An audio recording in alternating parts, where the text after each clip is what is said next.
Have you ever heard of a report of Customs and Border Patrol agents using a deliberate tactic, intentionally putting themselves in the path of a vehicle and thereby creating justification for the use of deadly force against the driver? Well, that was a report conducted in the second term of the Obama administration in 2013. And the report was commissioned by the Customs and Border Patrol itself from an organization that's called the Police Executive Research Forum. They are a nonprofit organization that advises and works with law enforcement agencies. The Customs and Border Patrol first try to keep the report secret. They even try to keep it secret from Congress. The LA Times broke these stories in 2013, 2014. In 2014, they reported on the efforts that Congress had made to try to get a copy of the report and what seems like duplicity on the part of Customs and Border Patrol in what they gave Congress. So here's a direct quote from the LA Times in 2014. Quote, House and Senate Oversight Committees requested copies last fall but received only a summary that omitted the most controversial findings that some border agents stood in front of moving vehicles as a pretext to open fire, end quote. The LA Times was also able to obtain a copy of Customs and Border Patrol's response to the report, an internal response to the report. And in an internal response to the report, what did CBP do? They rejected the recommendations by the very organization that conducted the independent review to make changes. Those changes were eventually made, but it's important to understand that they were only made after the LA Times had revealed this information. Now, the report finally became available after the LA Times had obtained a copy, but it became publicly available from Customs and Border Patrol in 2014. So now we have the report. The report covered a couple-year period. It covered, to be more precise, January 2010 until October 2012. And the organization found a pattern. And here's the blockbuster conclusion from the report. Quote, it is suspected that in many vehicle shooting cases, the subject driver was attempting to flee from the agents who intentionally put themselves into the exit path of the vehicle, thereby exposing themselves to additional risk and creating justification for the use of deadly force, end quote. Now think about the period, 2010 to 2012, when they're finding this pattern. In September 2014, the acting chief of internal affairs for Customs and Border Protection, Mark Allen Morgan, gave a press conference in which he admitted that he was unaware of the agency ever formally disciplining a member of the agency for deadly force since 2004. So it covers the entire period. Present day events. This Saturday, just yesterday, the Wall Street Journal had a very important report in which they've obtained and produced multiple videos capturing other incidents of ICE firing at or into vehicles. John Bloom was interviewed by the Wall Street Journal. He's a former North Carolina officer who now develops police training curricula. And he said, quote, it's like policing 101. Don't get in front of a car or in their potential pathway, especially if the engine is running, end quote. What Bloom's statement reminds me of is the 2013 secret review. What did they say after finding this pattern of conduct?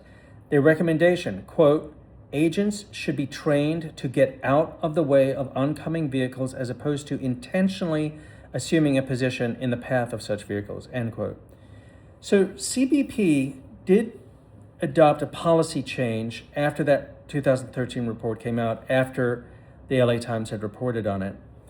And CBP had a new policy that was announced by its chief of Border Patrol in 2014. And the new policy states, quote, in his handbook, quote, agents should not place themselves in the path of a moving vehicle or use their body to block a vehicle's path, end quote.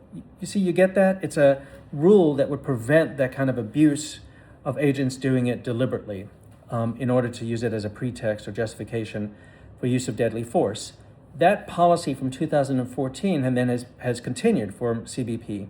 So the 2021 Customs and Border Protection use of force policy also states, quote, officers' agents should not place themselves in the path of a moving vehicle or use their body to block a vehicle's path, quote, and then it continues, quote, authorized officers' agents should avoid intentionally and unreasonably placing themselves in positions in which they have no alternative to using deadly force, end quote.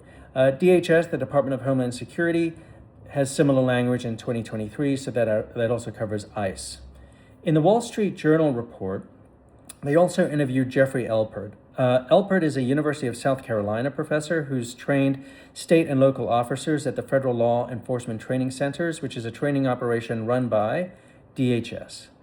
He spoke to the Wall Street Journal saying that firing into a moving vehicle makes no sense, in a certain way of putting it. He said it creates its own danger. Here's his quote from Elpert. He said, quote, if I shoot you and I'm successful, now we've got an unguided missile, end quote. And it also continues, quote, what if there are kids playing in the street, quote.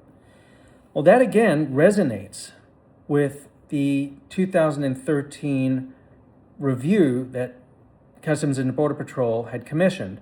The 2013 review made a similar point about how it would be nonsensical in these kinds of circumstances to fire on a moving vehicle. So in that report it says, quote, it should be recognized that a half-ounce, 200-grain bullet is unlikely to stop a 4,000-pound moving vehicle, and if the driver of the approaching vehicle is disabled by a bullet, the vehicle will become a totally unguided threat. Obviously, shooting at a moving vehicle can pose a risk to bystanders, including other agents, end quote.